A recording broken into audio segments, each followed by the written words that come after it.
Welcome, everyone. Thanks so much for joining us today. My name is José Barzola. I'm the Conflict and Peace Specialist here at the University of Hawaii at Manoa, where I provide conflict services and programming for the students and community here wide. Today's conversation event is on From Silos to Sirens, Convergence with Jazmin Potes Mangra and myself, which I'll be moderating. Today's conversation with Jazmin will be about as she reflects on her own talk story series called From Silence to Sirens. The series centers on the voices of women, femme, and non-binary student leaders at the University of Hawaii at Manoa. Jazmin will also speak on her intersectional identities and how she thinks students can better support each other across various communities. Jazmin Potes Mangra, she dash her pronouns, is a non-traditional bachelor student majoring in peace and conflict resolution and receiving a certificate in ethnic studies right here at the University of Hawaii at Manoa. Prior to her bachelor's program, Jazmin has also completed a certificate in community health work. Her future goals are to work in schools as an educator and or counselor using student-centered and trauma-informed frameworks while increasing access to care for underserved communities. Jazmin identifies as a diasporic Indo-Guyanese, Panamanian, and Filipina. In her 2 years as a student at the university, she has organized and or participated in over 250 hours of community engagement on Oahu. Today's events are co-sponsored by the Mānoa Institute for Peace and myself, the Conflict and Peace Specialist. So thank you all for joining us today. We're just going to have a conversation today, and we'll start off with thank you, Jasmine, for being here. And you practice so much wonderful introspection and gratitude along your journey. So not only from your style of hosting the talk story, but but also how it evolved from your speakers. So thank you for your intentionality and, positionality and just your heart that you brought to this experience. Could you share a little bit about, for folks who may not be aware, so the Mānoa Institute for Peace has a couple academic programs. Many of them require, or it's an option for folks to do a practicum or an internship related to something in the peace building field. And in this case, this experience was part of your practicum. And if you don't mind sharing a little bit, like, how did you decide to center your practicum around, these topics? Yeah, so the beginning of the semester was kind of a little bit chaotic. I don't know. I remember I relied on you very often, Jose. Um, but I really my ideas were all over the place, and I think all of those ideas still were great and could have been pretty great, but because of timing and schedules and sort of networks, I wasn't able to do certain of the ideas that I had. But when I spoke with you, you allowed me to recognize that a lot of the sort of spaces that I was in and a lot of the activities that I was engaged in outside of my schoolwork was peace building, and it was building these foundations of making relationships and conflict resolution. So basically, um, what ended up being my practicum and my culminating project were things that I was already doing. And definitely it was a case of like saving two birds with one stone. So I'm very grateful for you for allowing me to be very flexible with this project and utilizing the the energy that I was already putting towards these sort of community engagements to also be a part of my practicum.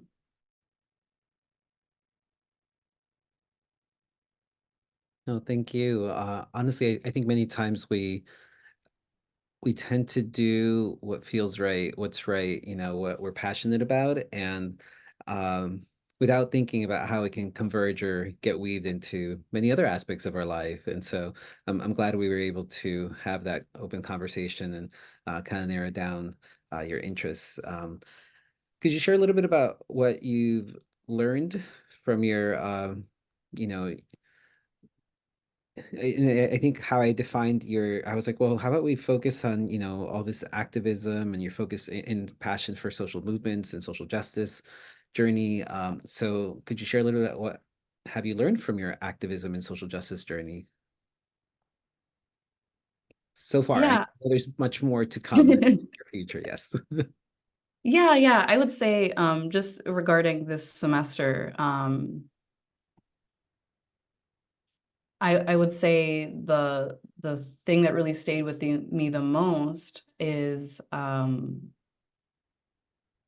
having supportive people, um, learning that these things cannot be done alone. Um, and not only in a sense of like how important it is to have, you know, bodies and numbers at sort of like these civil actions and things like that. Like, you know, just visually in the way that our legal system works and things like that. But also just like having people to remind you to sleep and to feed yourself and to take care of yourself. I think a lot of times as organizers and educators, therapists, counselors, um, we often give so much of ourselves, and we don't end up having a lot of time for our own selves. And so having people to sub in, replace, and remind you of these little pieces, I think, was so crucial this semester in particular for me. And it allowed me to be there where I needed to be there when it got really busy sometimes and it was hard to do so. Yeah.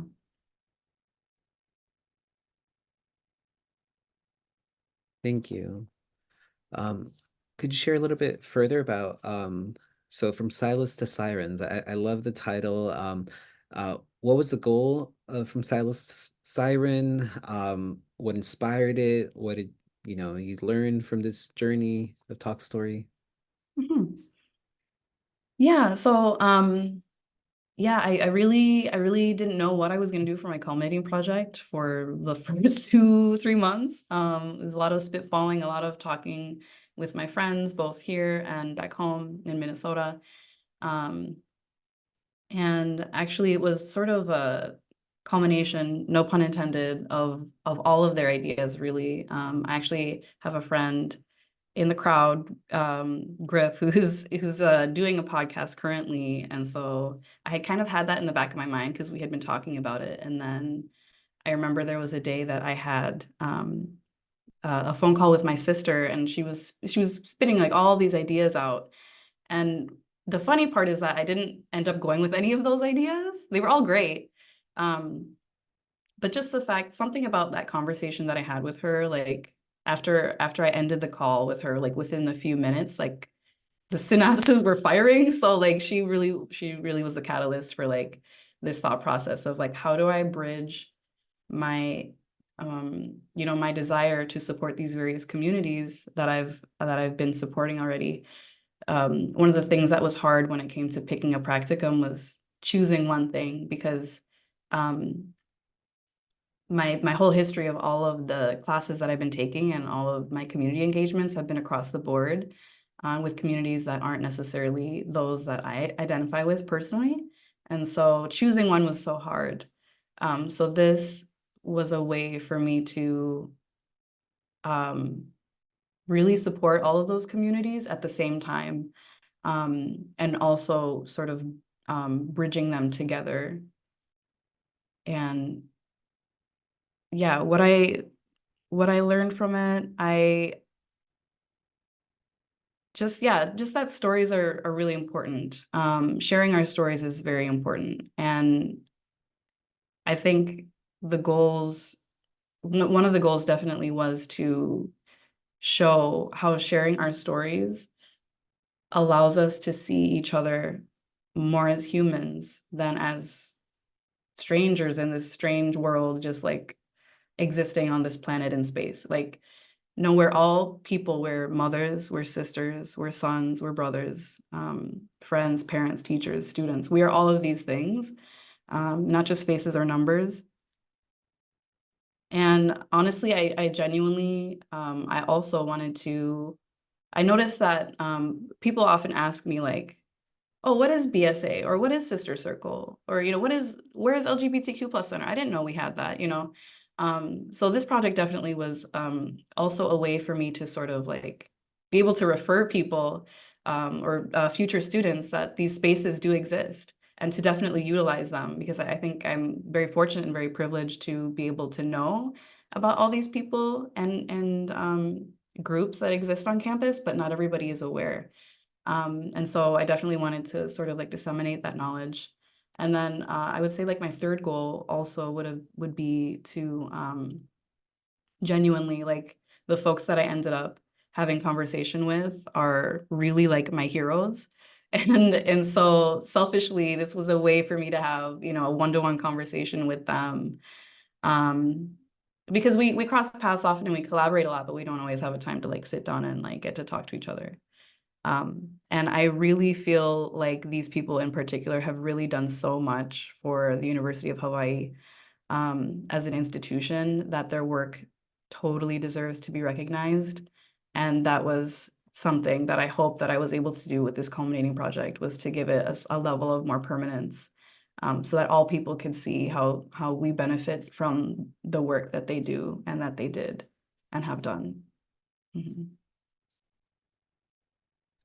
Thank you. Thank you so much. Just I as I listened to the series, yeah, I saw a little fangirling there, which I thought was amazing. It's what better way, and I think it just also, not only you talk about them being mentors, but I think it was beautiful to see how they showed up. They were there for you throughout this process to support you. So and it's something you said earlier about, it, it reminded me of, like, we tend to have, there's like, we live in different worlds. It's like being at the university, there's the things that we're used to, but then we transition into like our friends outside of the university, or I mean, this case, back home, wherever home may be, or with family. And so you try to share the stories of like what you're learning and experiencing, but it's also there's, I mean, unless someone's gonna like, search exactly what that organization is or who these people are, you've created like a testimony, like a journal, a video journal almost, so folks can get that personalized, intentional approach. So yeah, thank you for doing that. I really appreciate that. Um, Now I know that in this world of with activism, social movements, it's not easy spaces to be in. It's painful many times. It is exhausting. So how do you, prepare yourself? How do you make sure to have mental space and energy to hear the stories and process the experience as you move within so many different spaces that you've had over not only the past few months, but it's really been, your life journey? Yeah, that's a great question. I think one of the only ways that I'm able, two of the ways that I'm able to do this, I would say, are first that I've been in therapy for a long time, for my own healing journey, my own sort of upbringing and things like that, and that not only like tackles very like these sort of like atomized issues that a person is going through, but it also gives you the tools to manage when things come up that you might not be prepared for, and having the ability to cope or be very balanced in your interactions when these things happen. So I strongly advocate for therapy, regardless of, you know, personal life experiences. I think every person can benefit from it, and it definitely just like it gives you the tools to handle um, social circumstances like so much better than if you had not had it. And then I would also say that like I genuinely receive so much energy from talking to people. Like, I feel like this is not the right answer, but it's definitely the truth. Like, I found myself like so looking forward to these conversations and what would bring in and what would come up. And I really feel empowered by it. I recognize that intense things can come up. But I feel like also the people that I chose to have these conversations with um, are very intuitive when it comes to the energies of the people that they're speaking to. And so that allowed me to feel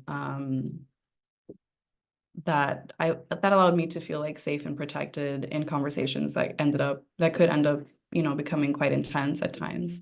But I felt so supported, and I hope that I was able to be reciprocal in that when I was speaking to my guests. Mhm.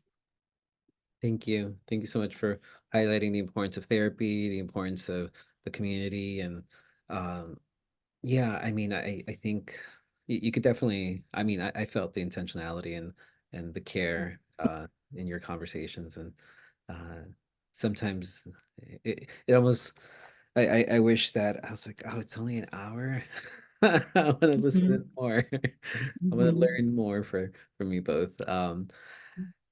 Can you, as someone getting a degree in peace and conflict resolution, can you speak a little more about about any insights you might have they've had about peace, perhaps as a bridge toward friendship, international people diplomacy, inclusion? I mean, just yeah, just what have you learned that you can share with us that we can take on forward? Yeah, yeah, like I mentioned before, I think that sharing our stories, it really is so crucial. I believe to peace building and conflict resolution. Um, I feel like the way that the world is, we sometimes just like see people as monoliths, or we see people as whatever we see on the media. And it's just never true. Like every human is so unique and carries their own feelings, their own flaws, their own strengths. And I really feel like recognizing that is so important.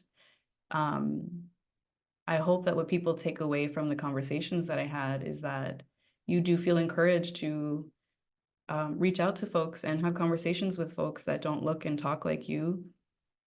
It's very humbling. You may find that you have so much in common that you didn't realize.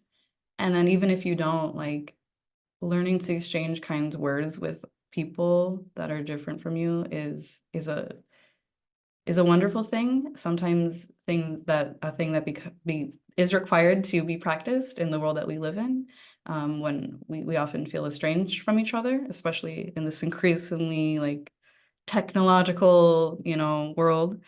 Um, yeah, I would say that it it it becomes easier to have hard conversations about race and gender and queerness, and if you are able to engage with that community rather than sort of just going off of sound bites and things that you see on TV, or you know or hear from your inner circle and things like that.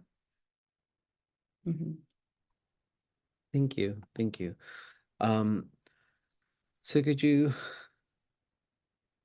so with the field of peace or conflict, and you mentioned ethnic studies a little bit, and now you have what do you foresee the future holding for you? What does the future hold for me?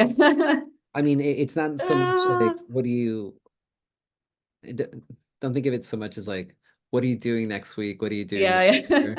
um Mhm. what would you love to be involved in, you know?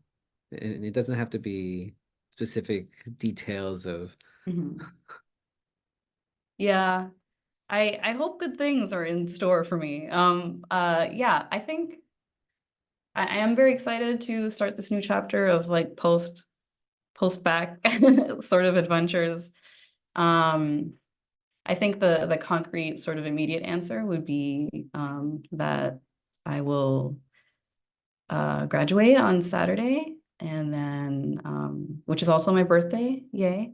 Um, and I will party and celebrate with my friends and family, and then after that, I will be working. I work at a middle school currently on island, and the kids are so fun and they always keep me on my toes.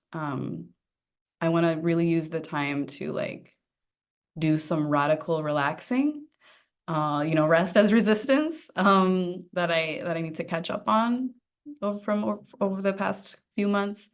I want to be really intentional about like turning my brain off, like slowing down, trying to like bring the vibrations, you know, to a calmness, is what I really hope to do. And I will be on island for a few months, so I'll be able to sort of explore more of this beautiful land that I'm on, that I'm privileged to be on.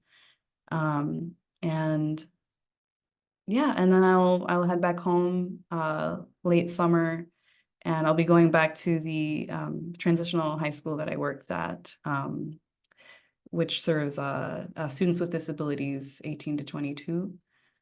Um, I think the broader future hopefully includes more wonderful conversations like these where I get to meet beautiful people and learn from them, and pass some of that wisdom on to other people.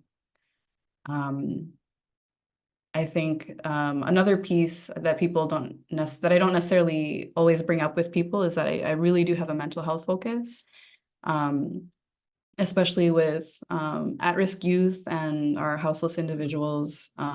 It's very important to me, personally important, that um, these people are able to have access to first of all, basic needs, but also are given tools to like actually like thrive in the world instead of just like surviving or living off of, you know, means. So those are my big dreams for the future. Mhm. Thank you. Thank you for including the community into your dreams. I greatly appreciate that, and not having, very ego focused, selfish. Like I I want want to $1 million right now, Jose. Please. which I imagine you would still do something very heartfelt with. Probably. So with your working so much with you have a big focus of working with youth. What would you say to your younger self? Hmm, that's tricky. I I would say I'm a very honest person, Jose. You know this. So I would say things are gonna get hard. They're gonna be very difficult. And then they're gonna be great, and then they're gonna be hard again, you know, and there might be a little bit of ping-ponging. Um, but you're gonna make it, and you're gonna meet a lot of really amazing and really beautiful people that are gonna remind you to like take care of yourself, and that you're capable of doing good work, that people can really benefit from. Yeah, I would just say you can do hard things. Um, this life isn't easy, but you can do hard things. And in the process, you'll be uplifting many people. Um, I'm only saying that because people have told me this. I would never disclaim that myself. Um, but yeah, I would be very realistic. I would be very realistic, but also like remind myself to be grateful for the little things and the people that I have in my life. That's what I would say. Thank you. And I hope you share some of those words with the current youth that you interact with. Yeah. Hmm. Of So course. I appreciate you being a mentor. And I think you're spotlighting, one of those things we talk about sometimes of, whether we want to be mentors, we're we're constantly modeling for folks. So we never know who's observing. So it's so important to be conscientious of, you know, what we do and say in our nonverbals moving forward. So thank Yeah. you for what you do. Hmm. Uh, Another question that kind of relates to youth and lessons learned that I like asking lately is, so has there been a lesson that you've learned from a loved one, however you want to interpret that, when you were younger, that you still carry on today? Possibly a lesson that may have provided you some guidance during this experience or just during this stage of your life? Yeah, I think I'm very blessed to have a lot of really powerful women in my family. And I think my answer to this question would probably be different depending on the day. But I think relating to the work, and then um, the person that's coming to mind right now is my sister. So I want to call her into the space. She's currently flying here right now, so she wasn't able to make it, but love you, Shani. Um, yeah, I would just say a lot of the work that I do now, I mean, today, not necessarily is like directly like provided by her.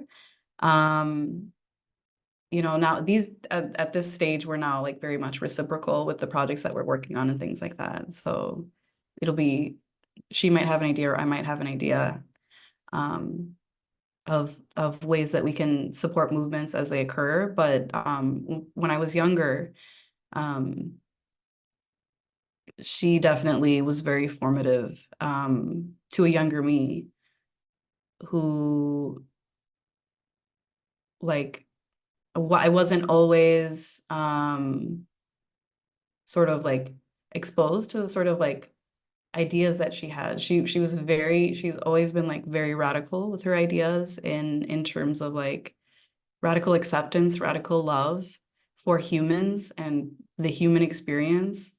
And I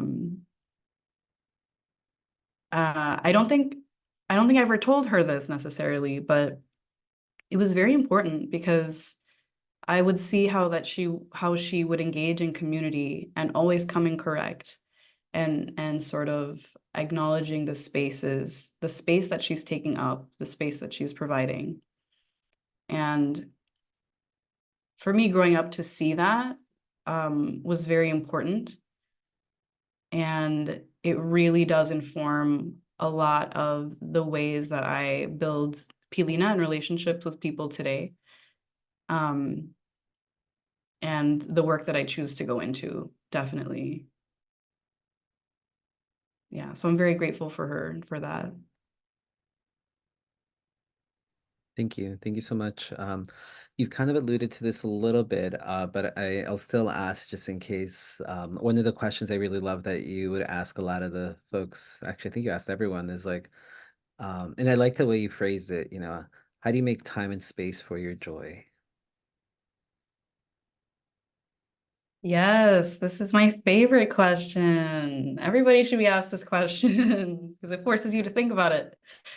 Um, First, I'm glad that you pointed out that I always ask. I'll briefly explain. I guess a fifth goal of the of the Silos to Sirens project was to how do we address burnout in our organizer communities? Because again, people are giving so much, but often we forget to take care of ourselves and find joy, in the middle of sometimes very hard and tumultuous and tragedy, honestly.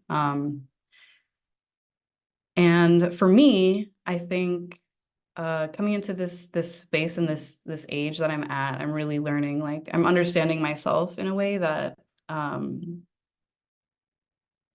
think comes with age. I feel like when you're younger, you don't necessarily know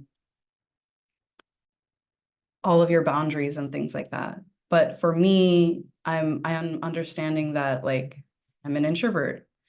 I have anxiety. I run out of gas very quickly when it comes to sort of like socializing and but I'm also a commuter, so this adds like, what might be like a 5 minute car ride could be, a 30, 45 minute bus. So these are all things that I have learned over time, and have learned how to address my own needs. So like if I'm like planning to go grocery shopping on Saturday, and then I also want to do homework, and then I'm also going to go out with the girls to the club and go dancing and like do the I need to think like, am I really, after doing my grocery shopping, which by bus will probably take me 3, 4 hours, am I still gonna wanna am I still gonna have energy to do the homework? Am I still gonna have energy to go out and do the club and do the whole thing? Or do I need to like reassess and before I make plans or before I make promises I can't keep, be like, okay, Saturdays for groceries, Sundays for homework, and then I can go to the club next weekend after I do all those things. Um, this is really a skill, and I'm definitely still working on it, but I think really knowing your boundaries and owning your boundaries and not apologizing for them. Um, because you don't owe anybody anything. You really don't. Like your time is yours, and that is very precious. Your mental health is yours, and that is also very precious. Um, so I think that is one of the ways that I'm able to make time and space for myself. Honestly, solitude is so important to me. I think I like to go outside, far away from other people, with a book, with my music, just kind of cutting out and like pretending nothing else exists. I know that sounds contrary to everything I've just been saying. But really, really, things like meditation and like slowing down cannot be understated, like especially for us that do care work and organizing, having time to do nothing and think of literally nothing because we're constantly worried about all of the atoms of all the molecules of all of the things on Earth. Like having a minute to just not do any of that, just pause, just stop is like so productive. It is so beautiful of an experience. I strongly recommend doing that. Also, for me personally, I actually like to sing. People don't know this about me, but I like to sing, especially when no one else is around. It's hard because I live in a small space with lots of roommates. But when they're gone, I'm belting ballads. It's crazy, in the greatest sense. Um, and what's interesting about that is it's so good for my anxiety because first of all, I'm listening to music I enjoy, but also it by the singing, I'm like forcing myself to do almost like box breathing because you're having to do this, you're exhaling out and then breathing in. So it forces me to like regulate my own breathing. Um, Aside from that, I love a cup of tea. I think black or green tea might give me the jitters, so I usually do herbal teas when I'm feeling really stressed. Lavender, chamomile, or peppermint. Those are all things that like really engage your senses, and then also have like a natural relaxing effect, nature's medicine. So try any of those things. They might work for you. Thank you. Thank you so much. Normally I would just ask the question of, how do you practice self-care? But I really love the way you phrased it, and I may have to borrow that moving forward, especially the focus on the joy and the importance of that. And so I guess we'll for it. I know there's a couple folks here in the audience today who are closely connected to you. So I hope you all have been able to at some point experience your singing. And if not, if you do one day, then that just means you're that much closer to Jasmine. So It's true. so Mhm. greatly appreciate you for that. Um, we have just a comment from the audience. Just wanted to share a little bit. Um, just wants to say thank you, Jasmine, for sharing about this beautiful sibling relationship that you have. I think that what you were sharing speaks to the importance of cultivating these kinds of precious sibling relationships because they can be sources of sincere support and inspiration. I, um, I have been thinking about, let's see, how we can learn from people who know how to cultivate these kinds of strong sibling relationships. Interesting, the stay-at-home order during the pandemic uh, actually allowed for this person's kids to bond and build stronger connections. So I guess in a way, it kind of leads to a question in itself. If you have any words of wisdom on, how do you build those strong relationships, such as you do with your sister? Like in the wake of COVID or just like in general? In general, I In mean, general. yeah, I don't know how far apart in age you are, or like, Yeah. That's a great question, actually. That's a really good question.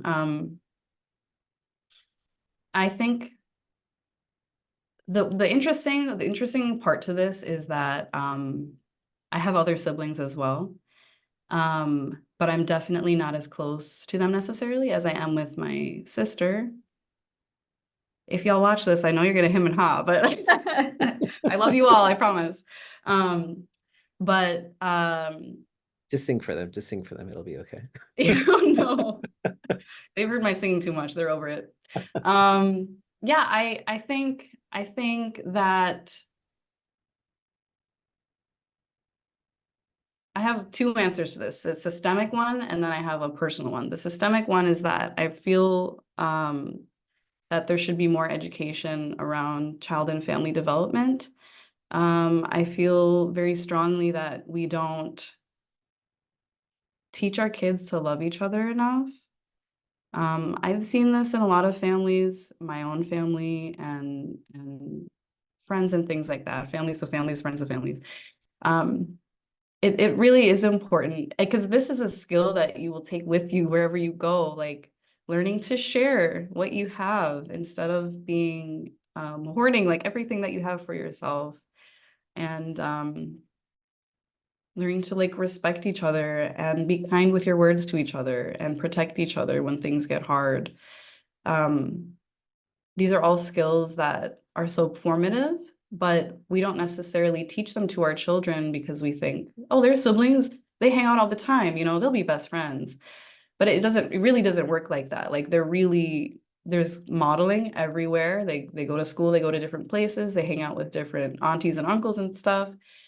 So it really, just like anti-racist work with kids, it all is very intentional. If you're not making an intent to like teach them these things, you're gonna miss out. And for background, I've have worked in early childhood education for 6 years, and would like to eventually pursue more like psychological endeavors in terms of like developmental psychology. On a personal level, I think that my sister and I genuinely have a trauma bond. So I think that sort of adds a layer to it, maybe then that other siblings don't necessarily have, for better or for worse. We definitely, my sister is like my backbone. I would not have made it here without her. And we often are each other's like frontline supporters. So super grateful for her.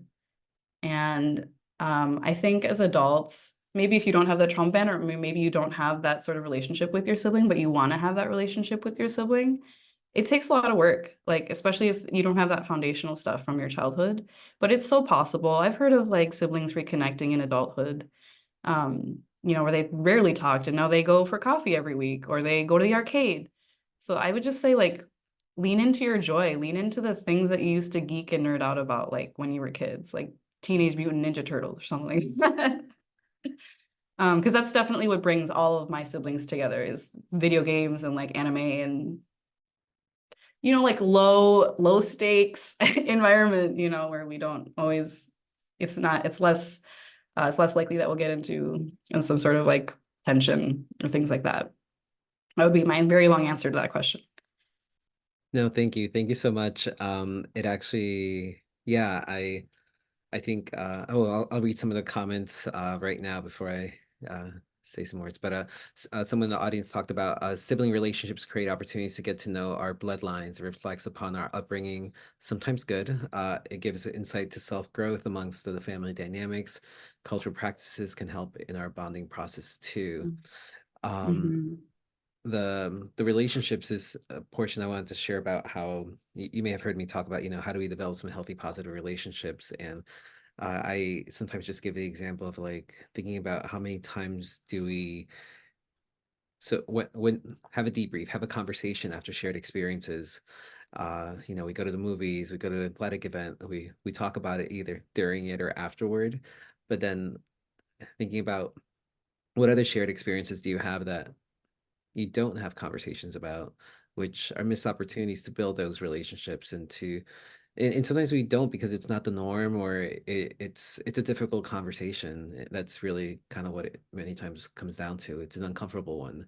But I think being able to provide a space for that is an opportunity to build trust and respect and know that, hey, we've had these difficult conversations before, and something pops up down the road, I know we can have this conversation again. So Yes. thank you for just modeling and the good work that you're doing. Um, Someone in the audience talked about, oh, I love your talk and your choice of words. Is there anything you care about when you dialogue with people? Are you actually choosing the words when you speak or write? Hmm. You are very intentional in your words, which I appreciate. Um, yeah, I guess it depends on the setting. I feel like so so English was my favorite subject in school. Um, English and social studies. And words are so words are so powerful. You can really build and destroy with words, I feel. For this, I strongly recommend reading Don Miguel Ruiz's The Four Agreements. One of them is to be impeccable with your word. And I had already been conscious of this before reading his book, but reading that was very formative, very informing. Um, so yeah, in terms of like language, I'm very much passionate about language, not just English, obviously, but um, currently learn and use Japanese, Spanish, Hindi, as well as pieces of bits and pieces of Oromo and Somali. Just because of, where I come from in Minnesota, we have a lot of um, folks from those communities. Um, yeah, I'm trying to like be cohesive. But yeah, my response to that is thank you. I appreciate that. Because I understand that I am sometimes very honest, very brutally honest, and blunt, which I guess is a thing about me. And sometimes people appreciate that and sometimes people don't. The last thing I want to do is like cause someone harm. Like that's the last thing that I want to do or activate like a something that is a sticking point for them. Um,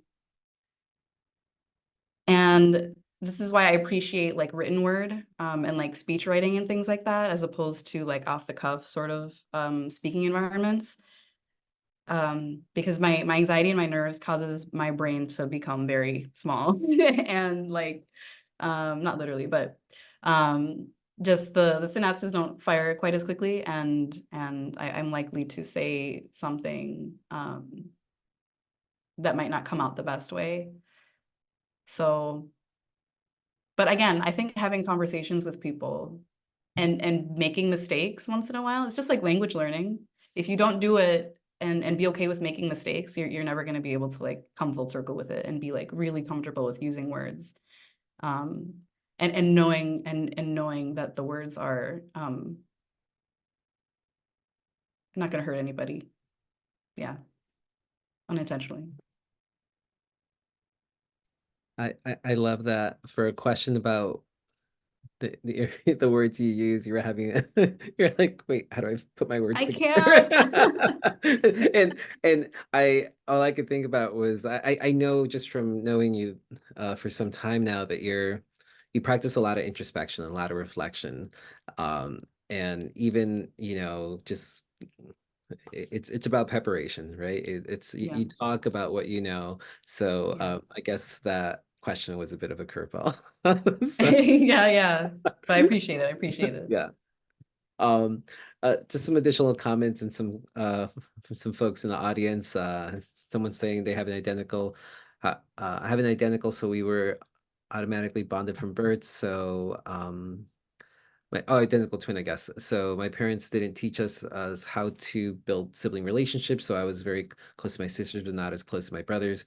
Yes, the intentionality of teaching about the reciprocity and respect that can be cultivated between siblings is important, but witnessing beautiful sibling relationships I've been reflecting more and more about this. They mentioned how they're very close to their hula sisters because of that shared Mm, experience. mm, Especially, I know there's a lot of repetition that goes on, and a lot of, yeah, just like many other programs that youth get involved in. I think it's a wonderful opportunity to build some strong relationships. Um, Someone else mentioned, it is a challenge to create the norm in sibling relationships. I have four younger brothers. Being the elder, I'm seen like their mom image. It truly helps us grow as a family with loss of both parents, but getting to know my brothers as individuals is vital for our relationship. Then thank you for sharing memories is important to build upon our family love, creating that safe place. Thank you. I know one of the things you talked about in From Silos to Sirens was about the brave space, which yeah. I really appreciated being introduced to that this year. And uh, Mhm, where it's more about being brave that we share in the spaces that we move into, mhm, and being conscientious that a safe space may not truly ever exist, but we can try to build upon some brave spaces for us to coexist within. So thank you. There was just a lot of wonderful nuggets of wisdom that came from your conversation. So I highly encourage folks to, uh, it's just 4 episodes. Um, mhm. One of the questions, my final questions I have is, since this was part of your practicum experience, I just wonder if you have any words of wisdom for future practicum students, as whether it's narrowing down their approach, whether it's, don't do it. Uh, yeah, just, Yeah. Yeah, I would say you don't have to know right away what you're gonna center your practicum around or your culminating project. If you're considering pursuing the peace and conflict major or certificate, just go for it and then lean into the people around you for ideas, and try to be your authentic self, because then it will just things just happen when you're authentically yourself. And the barriers don't matter as much. I would say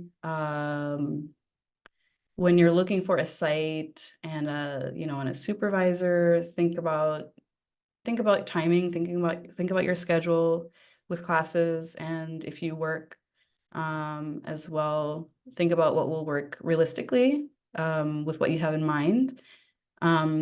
Also, it helps to be like aligned with your supervisor. So like if you know that they've done work similar to yours like in the past, that's super helpful because they'll have been where you were, and they'll actually be able to provide steps for, possibly beyond the practicum and beyond graduation, as Jose has done for me. So very, very grateful.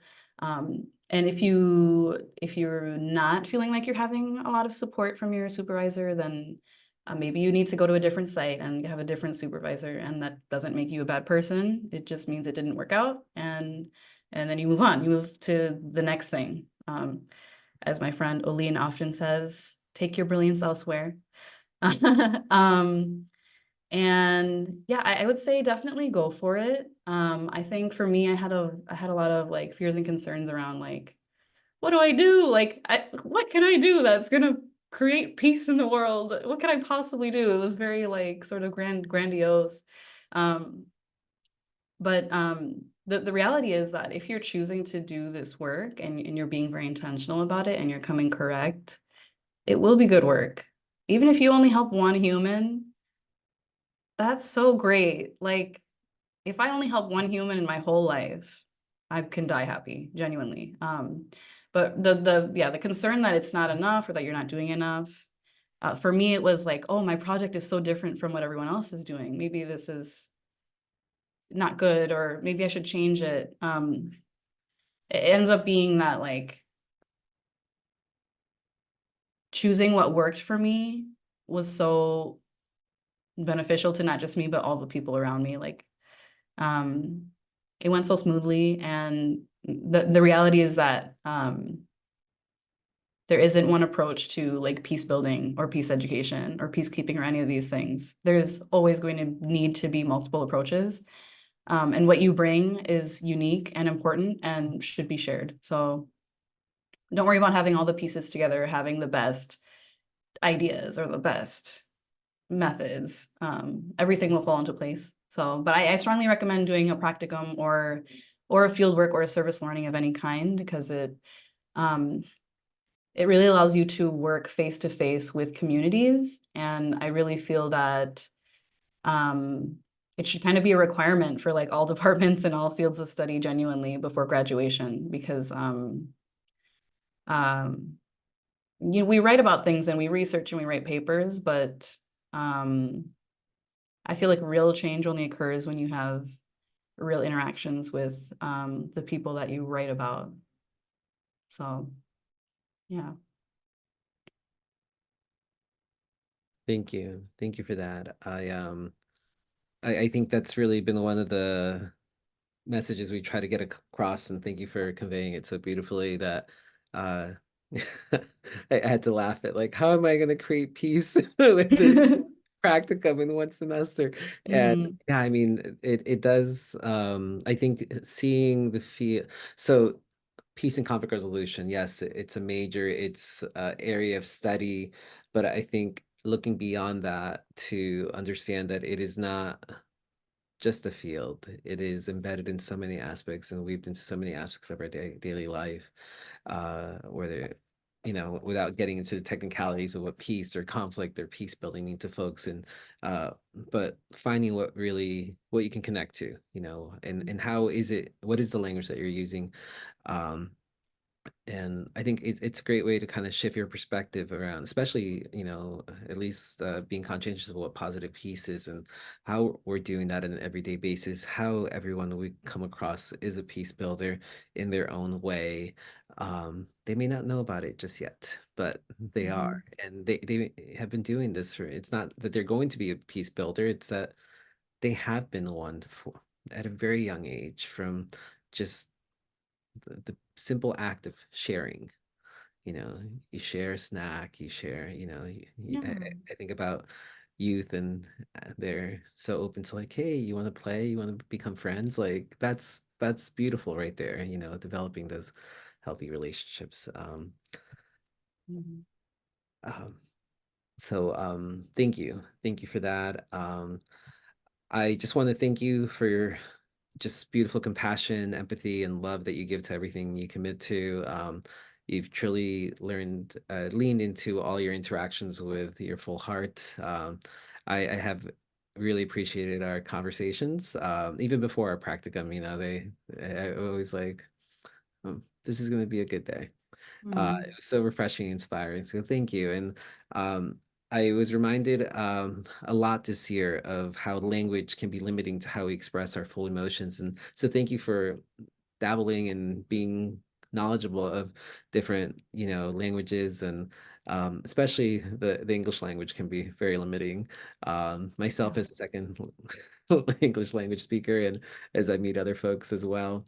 Um, but I've been introduced to a couple Japanese words this year, I gotta say. And one of the ones that I just want to share is the word of ikigai, which I was introduced to a few months ago, and which blends two words. My understanding is iki is to live, and gai meaning to the reason, which translates to a reason to live.